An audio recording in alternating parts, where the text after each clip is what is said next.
I am very sorry कि मैं अपनी सीरीज़ की नेक्स्ट वीडियो बनाने में इतना लेट हूँ। बट मैं एक नए प्रोजेक्ट के ऊपर आजकल काम कर रहा हूँ, जो कि बहुत ज़्यादा टाइम कंज्यूमिंग है और इमोशनली भी बहुत ज़्यादा ड्रेनिंग है। बट अगर वो उस प्रोजेक्ट के अंदर मुझे सफलता मिलती है, बेसिकली अगर वो सिरे चढ़ता है, तो आप लोगों के लिए वो बहुत बड़ी वैल्यू एडिशन हो सकती है। I am trying my best कि हम इसको कन्वर्ट कर पाएँ एक अच्छे एक्चुअल स्ट्रैटेजी के अंदर। तो अभी इसके अंदर टाइम है, बट आई होप कि हम इसको कर पाएंगे। सो आज हम बेसिकली बात करने वाले हैं सिस्टमैटिक इन्वेस्टमेंट प्लान एसआईपी के ऊपर। बेसिकली बहुत सारे लोगों को आज ये लगता हो, शायद कुछ लोग बात करते हैं और नहीं करते हैं, कि एस आई पीज़ जो हैं, क्या ये are the S I Ps actually worth to do it. कि क्योंकि 3 4 5 साल के एस आई पीज़ करने के बाद भी या तो नेगेटिव रिटर्न्स या फ्लैटिश सी रिटर्न्स काइंड ऑफ आपको एस आई पीज़ के ऊपर देखने को मिल रही हैं। लेकिन फिर भी क्या वजह है कि इंडस्ट्री के जितने भी एक्चुअल एक्सपीरियंस्ड इन्वेस्टर्स हैं वो एस आई पीज़ को एडवोकेट करते हैं। तो क्या उसके पीछे रीज़न है, उसको आज समझने की कोशिश करते हैं। इसके अंदर मैं कुछ डेटा आप लोगों से भी शेयर करने वाला हूँ। ये डेटा हम लोगों ने भी जो लास्ट वेबिनार किया था वहाँ पे भी शेयर किया था। और उसके बाद आज की डेट में मैं इसको और ज़्यादा थोड़ा डिटेल में डिस्कस करना चाहता हूँ। तो गोइंग फॉरवर्ड आगे, इस डेटा में बेसिकली, ये डेटा बेसिकली एक एनजे की एक एडवाइज़र ने बनाया, बट ऐसा कुछ डेटा हम करीबन 3 साल पहले मैंने भी आप लोगों से शेयर किया था। और मोस्टली वो फंड यही निपॉन ग्रोथ फंड के ऊपर वो था, बट वो एक शायद मैसेज की फॉर्म में था, शायद आप लोगों को उतना समझ आया हो या ना आया हो। और आज ऐसे टाइम्स पे, मार्केट करेक्शंस के टाइम पे, ऐसे डेटा को समझना बहुत फ़ायदेमंद रहता है, ताकि आपको समझ में आए कि एक्चुअली सिचुएशन रहने क्या वाली है। सो ये डेटा है बेसिकली निपॉन ग्रोथ फंड का। और ये फ़ंड बेसिकली तो वैसे 95 96 के आसपास आया था, पर डेटा हम लोगों ने लिया है करीबन सन 2000 से। और 20 सालों का बेसिकली ट्रैक रिकॉर्ड हो गया अगर देखा जाए। तो 20 सालों के ट्रैक रिकॉर्ड में इस फंड की अगर आपने एसआईपी करी थी तो क्या हुआ, कैसी मार्केट कंडीशन में क्या रहा क्या नहीं रहा, हम उसको समझने की कोशिश करते हैं। तो 10,000 रुपये की अगर एसआईपी हम लोगों ने इस फंड के अंदर करी, हर महीने की 10 तारीख को लेटर से आपकी एसआईपी कटती थी। तो जो स्टार्टिंग एनएवी थी वो आपकी वो 43 रुपये के आसपास थी, और तब आपको 229 यूनिट्स उस एसआईपी के अगेंस्ट, उस 10,000 की एसआईपी के अगेंस्ट मिलते थे। तो जब किसी ने ये एसआईपी शुरू करी, 5 महीने तक मार्केट थोड़ा चलती रही, ऊपर नीचे। लेकिन उसके बाद फिर बेसिकली 2000 में बहुत बड़ा एक फॉल आया मार्केट में, जो आईटी बबल के नाम से था। आईटी कंपनीज क्रैश करी थी बहुत ज़्यादा, बहुत मतलब कई कंपनीज ख़त्म हो गई थी उस टाइम पे। और उसके साथ साथ ही यूएस पे ट्विन टावर्स पे जो अटैक हुआ बेसिकली, वो भी उसी के दौरान हुआ, उसी के आसपास हुआ। तो आप यहाँ पे देखेंगे कि 43 रुपये की एनएवी जो थी वो करेक्ट होते होते होते होते होते एक टाइम पे 16 रुपये 17 रुपये के आसपास आ गई। और ये सारा रेड जोन जो था, ये नेगेटिव रेड जोन था, नेगेटिव था बेसिकली हमारे इन्वेस्टमेंट के लिए। यहाँ पे जैसे आप देखेंगे कि अगर इन्वेस्टमेंट्स पॉइंट ऑफ व्यू पे देखा जाए तो 1,30,000 रुपये की इन्वेस्टमेंट एक टाइम पे 98,000 की वैल्यू रखती थी, और ये इन्वेस्टमेंट शुरू करते ही हो गया बेसिकली। लेकिन ये फॉल बहुत ज़्यादा देर नहीं रहा, कोई करीबन 1 साल 1.5 साल के बाद, ये फॉल के बाद मार्केट ने फिर दोबारा राइज़ करना शुरू करा। और जैसे कि आप यहाँ देखेंगे कि वो 43 रुपीज़ की एनएवी जब 20 रुपये की आ गई, उसके बाद फिर राइज शुरू हुआ मार्केट में, और वो एनएवी फिर दोबारा बढ़नी शुरू हो गई। तो इस करेक्शन के बाद अगर हम देखेंगे तो मोटा मोटी करीबन करीबन 1 सवा साल के अंदर ही वापस से एनएवी जहाँ चली थी 43 रुपीज़ से करीबन 46 रुपीज़ पर वहीं पर ही आ गई। लेकिन यहाँ पर आते आते हमारी जो इन्वेस्टमेंट थी वो 4,20,000 रुपये हो गई थी, जिसकी वैल्यू उस दिन 7,62,000 रुपये हो चुकी थी, राइट।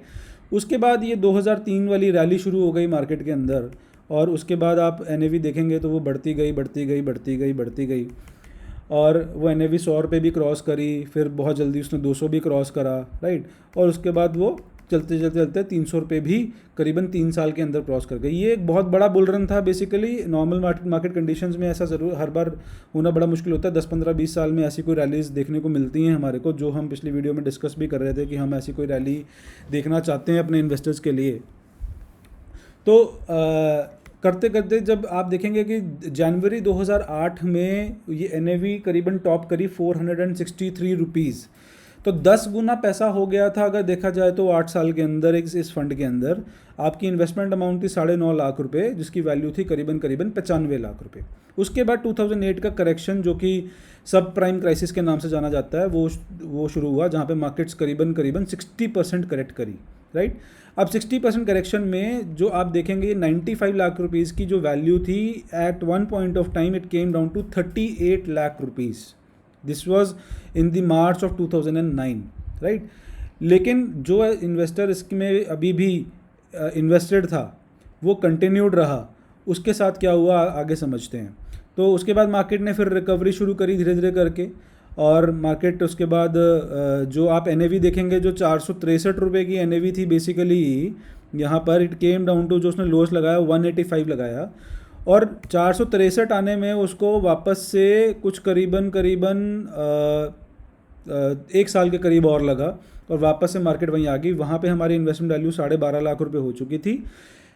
मार्केट ऑलमोस्ट वहीं वापस आई, लेकिन हमारे फंड की वैल्यू 95 लाख नहीं 1 करोड़ थी इस बारी, क्योंकि हमने डाउन जो फॉलिंग मार्केट थी उसके अंदर हमने अपनी एसआईपी को रोका नहीं, और वहाँ पे हमारी एसआईपी ने नंबर ऑफ़ यूनिट्स ज़्यादा खरीदे। जैसे कि आप यहाँ पे देखेंगे कि जब हम टॉप ऑफ द मार्केट के ऊपर थे तो हमारी नंबर ऑफ़ यूनिट्स जो हमारे हाथ में आ रहे थे वो 21 थे, लेकिन जब बॉटम ऑफ द मार्केट लगा तो हमने 54 यूनिट्स भी बाय करे, राइट। अब ये 54 यूनिट्स और ये जितने भी एवरेज आप यहाँ यूनिट्स देख रहे हैं, सारों ने अपनी एवरेजिंग का इफेक्ट आपको दिखाया, और यहाँ पे वैल्यू आपको 1 करोड़ रुपए इसी की वजह से देखने को मिली। उसके बाद फिर दोबारा मार्केट साइडवेज रही। 2008 से लेकर 2014 तक मार्केट में बहुत ज़्यादा मूवमेंट नहीं आया। बाज़ार ने 2009 में करीबन करीबन जो था, एक बारी जब यूपीए इलेक्शन जीता सेकेंड टाइम, तो उसके बाद 21,000 के करीब इंडेक्स लगाया, और उसके बाद फिर साइडवेज रहा। तो टॉप ऑफ द जो एनएवी था उस टाइम पे 546 रुपये का लगा, और आपकी फंड वैल्यू 1 करोड़ 17 लाख रुपए के करीब पहुंची। उसके बाद मार्केट साइडवेज चलती रही। फिर करेक्शन आपको देखने को मिला, जहाँ पे 2G और कोल स्कैम्स आए, बेसिकली मार्केट में करेक्शन आया उनकी वजह से भी, और यहाँ पे भी जो 1 करोड़ 17 लाख रुपए की वैल्यू थी वो it came down to almost 83 lakh rupees, 89 lakh rupees, right. और फिर अगर कोई इन्वेस्टर ने इन सब चीज़ों को नहीं देखा, कंटिन्यूड रहा हो, अपने गोल की तरफ देख रहा है, लेटेस्ट से हम यहाँ बात कर रहे हैं, लेटेस्ट से वो इन्वेस्टर अपनी रिटायरमेंट प्लानिंग प्लान कर रहा है, राइट। सो अगर वो इन्वेस्टर आज भी अपने इन्वेस्टमेंट्स को लेके चला हुआ है, 2012 की बात कर रहे हैं हम लोग, तो वापस से 500 कुछ रुपए की एनएवी आपको कुछ टाइम के बाद देखने को मिल गई, राइट। 2012 के बाद 2014 में आपको वो एनएवी फिर दोबारा देखने को मिल गई, और जब वो एनएवी इस बार भी आई तो इस बार भी आपकी फंड वैल्यू ज़्यादा थी as compare to same level पे जब 1 करोड़ 17 लाख रुपए की वैल्यू थी, राइट। उसके बाद फिर दोबारा मार्केट ने 2014 में जब मोदी गवर्नमेंट फॉर्म हुई, उसके बाद मार्केट ने रनअप लेना शुरू करा, और उसके बाद वो एनएवी आप देखेंगे कैसे करीबन 500 रुपये के लेवल से सीधा ही 2-3 महीनों के अंदर 700 रुपये, फिर करीबन करीबन 800 रुपये, राइट, ऐसे मूव करनी शुरू हो गई। और टॉप लगाया उसने 2015 में 861 रुपये का, जो हमने 43 रुपीज़ की एनएवी में शुरू करा था, और यहाँ पे हमारी फंड वैल्यू जो थी वो 1 करोड़ 95 लाख रुपीज़ बनी 18,60,000 रुपये की इन्वेस्टमेंट के पीछे। फिर हमारे को दोबारा करेक्शन देखने को मिला कि फेड ने बेसिकली रेट कट करा यूएस में, और उसका इम्पैक्ट हमारी मार्केट पे भी आया, और वो 1 करोड़ 95 लाख रुपए की वैल्यू करेक्शन में आके हमारे पास कोई करीबन 1 करोड़ 60 लाख रुपए आई है एक बारी, राइट। पर इन्वेस्टर जो था बेसिकली उसकी अपनी रिटायरमेंट प्लानिंग कर रहा था, तो उसको कुछ लेना नहीं था मान लीजिए, और उसने वो कंटिन्यूड रहा अपनी एसआईपीज़ के अंदर। तो फिर दोबारा मार्केट ने मूव दिया अगला, मार्केट फिर दोबारा 800 रुपये की एनएवी फिर दोबारा क्रॉस करके गई तो कुछ ही टाइम के बाद, और बहुत ही जल्दी उसने 1000 रुपये की एनएवी को भी हिट कर दिया, राइट। 1100 और ऑलमोस्ट एक बारी तो 1200 रुपये भी हमने यहाँ पे देखा हिट करा। जब 1200 रुपये की एनएवी हुई तो आपके फंड की वैल्यू 2 करोड़ 82 लाख रुपए के आसपास थी, जबकि हमारी इन्वेस्टेड वैल्यू सिर्फ 21.5 लाख रुपए थी यहाँ पे। करते करते करते आप यहाँ पे ये इन्वेस्टमेंट कंटिन्यूड रही, और आप यहाँ देखेंगे कि फरवरी 2020 में अभी रिसेंटली 1230 रुपये की एनएवी थी, और जो वैल्यू आपकी 24 लाख रुपए की आज भी 2 करोड़ 85 लाख रुपए की बनती थी। उसके बाद हमने कोरोना का इम्पैक्ट देखा और मार्केट में करेक्शन देखा। ये डेटा बेसिकली 5 मार्च तक का है। अभी तो मार्केट ऑल दो उसके बाद ऊपर भी आ गया है, पर हम उसी दिन का डेटा लेते हैं। तो वो 1200 की एनएवी पहली बात तो देखेंगे तो 800 रुपये पे आ गई, लेकिन फ़र्क वही देखने को मिल रहा है कि 1200 की एनएवी पे आप 8 यूनिट इकट्ठे कर रहे थे, आज आप ऑलमोस्ट 12.5 यूनिट्स इकट्ठे कर रहे हैं। आज करेक्शन के बाद भी वो जो आपकी 2 करोड़ 85 लाख की वैल्यू थी वो 1 करोड़ रुपए कम हो गई इस फॉल के अंदर, लेकिन आपकी इन्वेस्टमेंट वैल्यू आज भी 24% की है, 24 लाख रुपए की है। 24 लाख रुपए की वैल्यू 1 करोड़ 86 लाख रुपए है। ये मार्केट का करेक्शन करीबन 40% का रहा। कहने का मतलब यहाँ पे ये है कि आप इस बात को समझिए कि ये सारे फॉल्स आते रहेंगे, लेकिन अगर आपके गोल्स डिफाइंड हैं, अगर लेटर से ये एसआईपी एक 30 साल के आदमी ने करी थी जिसका रिटायरमेंट एज 60 ईयर्स का है, आज भी उसके पास 10 साल का टाइम फ्रेम है, लेटर से उसका टाइम फ्रेम आज 22 साल 23 साल 25 साल का है, तो भी उसके पास टाइम फ्रेम आज भी पड़ा है। आज भी मार्केट अगले 2 साल में सिर्फ जहाँ से चली थी, जिस लेवल से बाजार अभी 2 महीने पहले करेक्शन लेना शुरू करा, वहीं पे ही वापस आ जाए तो वहीं पे वहाँ जाते जाते भी पोर्टफोलियो की वैल्यू इतनी होने वाली है जहाँ पे जो रिटर्न उसको एक्सपेक्टेड था वो मिल जाने वाला है। यहाँ पे आप देखेंगे तो 10,000 रुपये की SIP 242 महीने चली तो 24,20,000 पे गए, जिसकी वैल्यू आज 1 करोड़ 86 लाख रुपये है, जिसकी आज भी एनुअल रिटर्न करीबन 18% की बनती है। पर बहुत इंपॉर्टेंट बात समझने वाली क्या है, नॉर्मल पीरियड में जब मार्केट में करेक्शंस नहीं थे तो एक इन्वेस्टर ने 14,000 यूनिट करीबन उसके अंदर इकट्ठे करे, जिसकी परचेज अमाउंट थी 18,60,000 रुपये, जिसकी वैल्यू बनी 1 करोड़ 13 लाख रुपये, राइट। ये 6 गुना पैसा बना अगर देखा जाए नॉर्मल टाइम फ्रेम में। लेकिन जो क्राइसिस के टाइम पे, यानी जब करेक्शंस आई उस टाइम पे जो यूनिट्स इन्वेस्टर ने इकट्ठे करे वो करीबन 9100 यूनिट्स थे, जिसकी परचेज अमाउंट 5,60,000 रुपये थी, लेकिन करंट वैल्यू उन यूनिट्स की 73 लाख रुपये है, जो 13 गुना पैसा हुआ। अगर आप सोचिए कि क्राइसिस पीरियड में अगर ये इन्वेस्टर ने अगर SIP बंद कर दिया होता और सिर्फ नॉर्मल पीरियड्स में चलाया होता तो उस इन्वेस्टर की रिटर्न आज सिर्फ 6% होती। लेकिन इस क्राइसिस में जो SIPs उसने बेसिकली कंटिन्यू रखी, उसी की वजह से आज जो उसकी पैसे की वैल्यू करीबन 7.5-8 गुना के आसपास आज भी वैल्यू बनती है। हमें ये समझना पड़ेगा, देखिए SIPs are design to work in the bearish markets. SIP, मैं हमेशा इन्वेस्टर्स को कहता हूँ कि आपको खुश होना चाहिए जब बाज़ार गिरता है। उसका सिंपल रीज़न यही है कि आप ज़्यादा यूनिट्स बाय कर रहे हैं, और अगर आपके गोल्स अभी अच्छे टाइम फ्रेम में हैं और दूर हैं तो आपके लिए this will be a blessing in disguise. SIPs बनी ही इसीलिए हैं, और ज़्यादा से ज़्यादा वोलेटाइल एसेट में SIPs करने का फ़ायदा यही है कि आपको वोलेटिलिटी ज़्यादा मिलती है, नंबर ऑफ यूनिट्स भी ज़्यादा मिल जाते हैं। ऐसा ही सेम एग्जांपल इन्होंने एक यहाँ फ्रैंकलिन प्राइमर प्लस फंड का दिया है। मैं ज़्यादा डिटेल में ना जाते हुए सिर्फ आपको डेटा यहाँ पे दिखाऊंगा। यहाँ पे भी 24,20,000 रुपये एक इन्वेस्टर का गया, और 24,20,000 रुपये की वैल्यू जो आज की डेट में वो भी 1 करोड़ 74 लाख रुपये, 17.5% का रिटर्न इसने यहाँ भी डिलीवर करा। और यहाँ भी ऐसा ही डेटा आपको देखने को मिल रहा है कि जो क्राइसिस पीरियड में जो बाइंग करी उसने 5,60,000 रुपये की वैल्यू 71 लाख रुपये बनाई। तो अभी एक हम इस चीज़ को एग्जांपल से समझते हैं। हमारे अपने पोर्टफोलियोज़ में कुछ फंड्स हैं ऐसे जिनके ऊपर हम इन चीज़ों को कैलकुलेट करने की कोशिश करते हैं कि वहाँ पे अगर हम लॉन्ग टर्म रिटर्न्स की बात करेंगे तो क्या होगा। अच्छा, ये फंड जो हम डिस्कस करते हैं निपॉन एंड ऑल, ये सब अच्छे फंड्स थे, बेसिकली उस टाइम से चल रहे थे, अच्छा लंबा रैली और ये सब कुछ देखा इन्होंने। पर मैं अब जो आपसे बात करने वाला हूँ वो फंड की बात करने वाला हूँ जिस फंड का जो फंड नॉन परफॉर्मिंग है। बिल्कुल आज की डेट में ये 2 फंड्स जिनकी मैं बात करने वाला हूँ, ये दोनों फंड नॉन परफॉर्मिंग हैं, और इनको हमने डिसाइड कर लिया है कि हमने इन फंड्स को चेंज भी करना है। बट कुछ लॉकडाउन की वजह से कुछ प्रैक्टिकल इश्यूज़ हैं जिनकी वजह से हमारे को लॉकडाउन ओपन होने का वेट करना पड़ेगा, और हम तब इन फंड्स को चेंज भी करेंगे। बट मान लीजिए कि इन फंड्स को हम चेंज नहीं कर रहे थे और आप इनमें से पहले से इन्वेस्टेड थे, तो भी आज की डेट में सिचुएशन क्या है समझने की कोशिश करते हैं। तो निपॉन टैक्स सेवर की बात कर रहे हैं। ये फंड हमेशा ही बहुत ज़्यादा वॉलेटाइल रहा है, और अच्छे टाइम्स पे ये बहुत अच्छी रिटर्न्स देता है, बुरे टाइम्स पे लेकिन बहुत बुरी रिटर्न्स भी देता है, और ये हमेशा ट्रैक रिकॉर्ड में रहा है इसके। तो अगर हम यहाँ पे 10,000 रुपये की एक SIP की बात करें तो वो 10,000 रुपये की SIP आपने अगर 2006-2005 से करीबन लगाई थी, 17,60,000 रुपये आप आज तक इन्वेस्ट कर रखे हैं, कर चुके हैं, जिसकी वैल्यू आज भी इस करेक्शन के बाद भी, और फंड 2 साल से नॉन परफॉर्मिंग है उसके बाद भी करीबन 32.5 लाख रुपये की रिटर्न आपको दिखा रहा है, जो कि करीबन 8% की रिटर्न बनती है। ये हम बात कर रहे हैं करंट सिनेरियो की। अगर हम 1 महीना पहले की बात करें यहाँ पे, तो हमारे फंड की वैल्यू को करीबन 44-45 लाख रुपए के आसपास थी। और अगर यही वैल्यू हम अगर 2018 मार्केट टॉप की बात करें, जब फंड भी नंबर 1 फंड था बेसिकली ये तब, तो उस टाइम पे देखेंगे तो ये करीबन करीबन 52 लाख रुपए की वैल्यू हमारे को दिखा रहा था। एक बार समझते हैं कि उस टाइम पे अगर हमने ये इन्वेस्टमेंट चल रही थी हमारी, तो उस पर एनुअलाइज रिटर्न क्या आ रहा था, तो वो समझने के लिए हम एक बार यहाँ पे डेट चेंज करते हैं, 2018 डालते हैं। तो 18% की रिटर्न डिलीवर कर रहा था ये तब भी आपको, in a span of let's say 13 years, क्योंकि 2005 में शुरू करा आपने और 2018 तक ये SIP चली, तो तब भी आपको 18% की रिटर्न आ रही थी। यानी कि अगर हम ये बात मान के चलें कि 2018 की जैसी मार्केट अगर दोबारा से आ जाए, तो ये फंड आपको कैपेसिटी है वापस से 15-18-20% की रिटर्न देने का।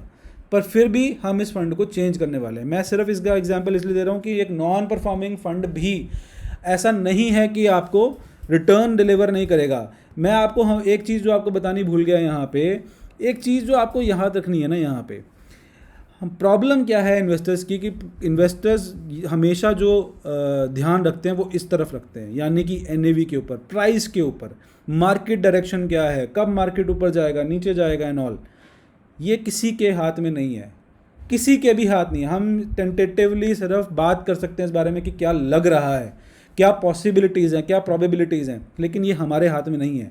हमारे हाथ में 2 ही चीज़ें हैं, मैं हमेशा बोलता हूँ। पहला कि आप कितने नंबर ऑफ यूनिट बाय कर सकते हैं, यानी कितना इन्वेस्टमेंट कर सकते हैं आप, और कितनी देर के लिए कर सकते हैं। यही 2 चीज़ें आपके हाथ में हैं। आप तीसरी जो जिस चीज़ के पीछे सारी दुनिया भाग रही है कि मैं NAV को कंट्रोल कर लूँ, मैं मार्केट का फ़ायदा ले लूँ, believe me it is easier said than done. इसको करना, I would not say it is impossible, लेकिन बहुत ज़्यादा मिस्टेक्स होने के चांसेस हैं यहाँ पे। और यहाँ पे कुछ ना करने का आपको ये मिलता है कि आप इतना पैसा, ये करोड़ों रुपए की रकम जो हम आपको बोल रहे हैं कि आपके पास होगी, रिटर्न्स कम ज़्यादा भी हों फ़र्क नहीं पड़ेगा अगर आपकी इन्वेस्टेड अमाउंट बड़ी हो गई। आपने टाइम ज़्यादा लगा लिया मार्केट में। मार्केट हमेशा यहाँ भी रहने वाली नहीं है जहाँ पे चल रही है, और मार्केट हमेशा ऊपर भी रहने वाली नहीं है।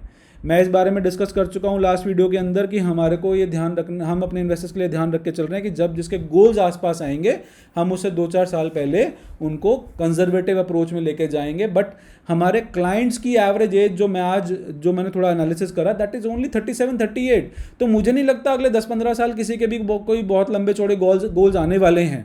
और जो प्रॉपरली गोल्स के ऊपर चल रहे हैं उनकी गोल प्लानिंग हमारे पास है भी है, तो वो भी ट्रैक होती रहती है टाइम टू टाइम। तो आज की इस करेक्शन का मुझे समझ में आता है कि आप मैं एक चीज़ और ऐड भी कर देता हूँ यहाँ पे कि हमारी एक्सपेक्टेशन यही है कि बाज़ार की जो ये रैली देख रहे हो ये बहुत देर नहीं चलेगी, मार्केट में करेक्शन दोबारा से आएगा। कहाँ तक आएगा ये कहा नहीं जा सकता अभी बहुत अच्छे तरीके से, लेकिन करेक्शन आपको ज़रूर देखने को मिलेगा। तो इस करेक्शन को आप या तो परेशान होकर निकाल सकते हैं, या आप इस बात को एक्चुअली रैशनली समझ के निकाल सकते हैं कि यहाँ पे आपकी ज़्यादा यूनिट बाइंग हो रही है। मार्केट वापस से शायद 6 महीने में जाए, शायद 1 साल में जाए, शायद 2 साल में जाए, शायद 3 साल में जाए, मुझे नहीं पता है। बट जितनी ज़्यादा देर मार्केट नीचे लगाएगी उतने ज़्यादा यूनिट आपके पास इकट्ठे होने वाले हैं। लेकिन जब मार्केट दोबारा से ऊपर जाएगी, रिटर्न आपके पोर्टफोलियो में आपको देखने को ऑटोमेटिकली ही मिल जाएगी। आपको कुछ करना नहीं है उसके लिए, राइट। तो एक फ़ंड को और एनालाइज कर लेते हैं जो हमने पहले एक बड़ा स्टार्टिंग से हमने जो एक फ़ंड बेसिकली अपने इन्वेस्टर्स को दिया है, सुंदरम मिड कैप फंड है बेसिकली। और ये सुंदरम मिड कैप फंड जो है ये भी हाँ जी, ये भी एक बहुत परफॉर्मिंग फ़ंड रहा है, राइट। लेकिन पिछले 2 साल से इसकी परफॉर्मेंस में भी काफ़ी इश्यूज़ रहे हैं, और इसी वजह से हम इसको चेंज करने वाले हैं।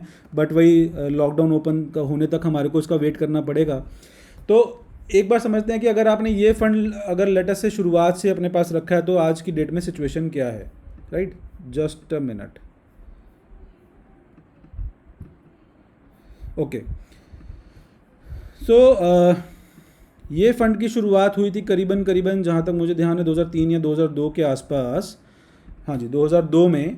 तो अगर हम उस दिन से SIP यहाँ पे चला रहे हैं, राइट, सॉरी SIP, सो हम यहाँ पे लेके चलते हैं 2002, और अगर हमने आज तक वो SIP चलाई है तो क्या रिज़ल्ट रहा है। 10,000 रुपये की SIP अगर हमने करी है तो आज की डेट में भी हमारे को 17% का एनालाइज रिटर्न आ रहा है। इस मिड कैप के अंदर फियास्को के बाद जो पिछले 2 साल में आप देख रहे हैं कि बाज़ार कॉन्टीन्यूसली सिर्फ गिरा है। एक बार जनवरी फरवरी में बाज़ार ने ब्रेकआउट लेने की कोशिश करी, लेकिन सडन कोरोना की वजह से सडन फॉल मार्केट में देखने को मिला, मिड कैप स्मॉल कैप भी गिरे। फिर भी आपको जो रिटर्न आ रही है आज की डेट में 17% का रिटर्न आ रहा है। आज भी आपकी जो फंड वैल्यू है 2 करोड़, आपने करीबन 21,40,000 रुपये इन्वेस्ट कर रहे हैं, जिसकी वैल्यू आपको आज की डेट में 1,20,00,000 रुपये की मिलती है आज भी, राइट। और अगर 1 महीने पहले की बात करूंगा तो ये 1,20,00,000 की वैल्यू 1,62,00,000 रुपये थी, और अगर टॉप ऑफ द मार्केट की बात करूंगा 2018 जनवरी की तो ये 1,80,00,000 रुपये थी। लेकिन ये सारी करेक्शंस में 2018 से लेके अभी तक जो ये करेक्शन चल रहा है, नंबर ऑफ यूनिट कितने बाय करे एक बार सोच के देखिए। और सिर्फ ये सोचिए कि मार्केट सिर्फ इसी लेवल पे वापस आ गई है। मैं नहीं कह रहा हूँ बहुत तेज़ होगी बाजार, निफ्टी पता नहीं 50,000 हो गया कुछ हो गया, मैं कोई बात आपको नहीं कह रहा, मैं सिर्फ आपको ये कह रहा हूँ कि बाजार जहाँ से गिरना शुरू हुआ था वहीं वापस पहुँच गया। बस जो इंडेक्स जहाँ से गिरा था 2018 में वहीं वापस पहुँच गया। एक बार इमेजिन करिए कि आपने 2 साल में 10,000 रुपये का मतलब आपने 2,40,000 रुपये और इन्वेस्ट कर दिए हैं, जो नंबर ऑफ यूनिट आपके पास बहुत ज़्यादा आए हैं एज़ कम्पेयर टू जो नॉर्मल कोर्स में आ रहे थे। कहाँ पे ये वैल्यूज़ आएंगी? हम इन बातों को markets I keep in mind कि जब मार्केट्स दोबारा से इन लेवल्स के ऊपर आएंगी हम ज़रूर इस बात को एनालाइज भी करेंगे। हम देखना चाहते हैं कि भाई क्या आप लोगों को, आपको समझ में आना चाहिए कि ये सब पार्ट एंड पार्सल है। करेक्शंस मार्केट में पहले भी आए हैं। 2008 का करेक्शन आप देख रहे हैं जहाँ पे फंड की वैल्यू 38 लाख रुपए थी and it came down to 8 lakh rupees. 8 lakh rupees, 8 lakh रुपए वैल्यू आ गई थी इस इन्वेस्टमेंट की। लेकिन अगले ही कुछ करीबन 2 साल के अंदर अंदर वो वापस से 50 लाख रुपए की वैल्यू थी। ये वॉलेटिलिटी मार्केट का पार्ट है। आपको इस बात को समझना पड़ेगा कि मार्केट में बिना पेन, बिना वॉलेटिलिटी देखे, बिना पेन लिए कोई भी इंसान रिटर्न नहीं बना सकता है। जिस प्रोजेक्ट के ऊपर काम कर रहा हूँ मैं आपको हल्का सा हिंट ज़रूर देना चाहूँगा, वो ट्रेडिंग के ऊपर है। एंड बिलीव मी, वो लगता बहुत आसान है देखने से पहले, करने से पहले, बट 3:30 बजे जब मैं मार्केट से उठता हूँ मुझे कुछ और दिखता नहीं है सिवाय मेरे बेड के। क्यों? इतना ड्रेनिंग है वो, इतना वहाँ पे पैसा कमाना इतना मुश्किल हो जाता है। सब कुछ आपकी आंखों के सामने है बट आपको बार बार लगातार डिसीजंस बनाने हैं, और वो डिसीजंस कितनी बारी सही होंगे और कितनी बारी गलत होंगे आपको डिसीजन बनाते हुए नहीं पता है। ये सिस्टम है आपके सामने, फॉलो करना है, बट वो फॉलो करना सिस्टम भी अपने आप में एक बहुत बड़ा चैलेंज है। तो इन्वेस्टमेंट्स करने का सबसे बड़ा रीज़न यही है कि यहाँ पे आपको बार बार डिसीजंस नहीं बनाने हैं। आपने एक गोल सेट करा और आप उस गोल के लिए काम कर रहे हैं। मार्केट ऊपर नीचे से आपको कोई फ़र्क नहीं पड़ता, क्योंकि मार्केट का जो ऊपर नीचे का जो वैल्यूएशन है, जो वॉलेटिलिटी है, वो SIPs आपकी टेक केयर कर रही हैं। तो आई होप कि आप लोगों को आज बहुत अच्छे डिटेल में समझ में आया होगा कि SIPs एक्चुअली काम कैसे करती हैं और कैसे आपके लिए फॉल्स भी बहुत फ़ायदेमंद है। ये फॉल्स ही एक्चुअली आपके लिए फ़ायदेमंद है। अगर मार्केट हमेशा चढ़ती रहे तो आपको रिटर्न नहीं मिलेगी SIP के अंदर भी कभी भी, राइट। तो अगर आपके कोई भी क्वेश्चंस हों, कोई भी और क्वेरीज हों, please feel free to ask. कोई और फंड को आप एनालाइज करना चाहते हैं तो उसको भी करा जा सकता है, बिल्कुल कोई परेशानी नहीं है उसमें।